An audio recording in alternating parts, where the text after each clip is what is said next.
ഡൽഹിക്ക് വരൂ, പരിഹാരമുണ്ടാക്കാമെന്ന് ഹൈക്കമാൻഡ്. സ്ഥാനാർത്ഥിത്വം ഉറപ്പാക്കിയാലേ വരൂ എന്നുറപ്പിച്ച് സുധാകരൻ. അനുനയ നീക്കങ്ങളുമായി കേന്ദ്രം.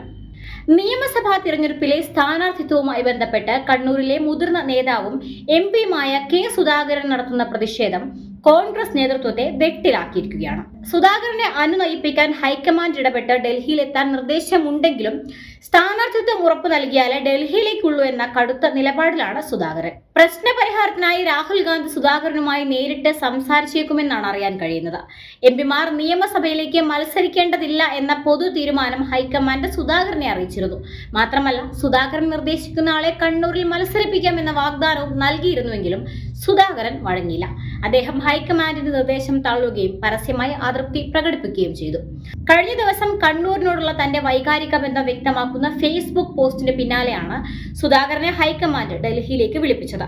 സുധാകരന്റെ കാര്യത്തിൽ അനിശ്ചിതത്വം തുടരുമ്പോഴും മറ്റു മണ്ഡലങ്ങളിലെ സ്ഥാനാർത്ഥി നിർണയ ചർച്ചകൾ പുരോഗമിക്കുകയാണ്. സ്ക്രീനിംഗ് കമ്മിറ്റി നേരത്തെ 31 പേരുടെ പട്ടികയ്ക്ക് അംഗീകാരം നൽകിയിരുന്നു. ശേഷിക്കുന്ന 24 മണ്ഡലങ്ങളിലെ സ്ഥാനാർത്ഥികളെ നിശ്ചയിക്കുവാനുള്ള ചർച്ചകൾ നടന്നുവരികയാണ്.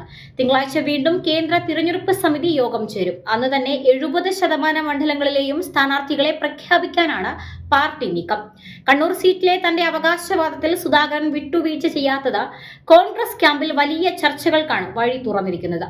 സുധാകരനെ മത്സരിക്കാൻ അനുവദിച്ചാൽ മത്സരിക്കാൻ തയ്യാറായി നിൽക്കുന്ന 1/2 ഡസനോളം എംപിമാർ പാർട്ടിയിൽ കലാപം സൃഷ്ടിക്കുമെന്നതിനാൽ ഇക്കാര്യത്തിലൊരു തീരുമാനമെടുക്കാനാകാതെ വെട്ടിലായിരിക്കുകയാണ് കോൺഗ്രസ് ഹൈക്കമാൻഡ്.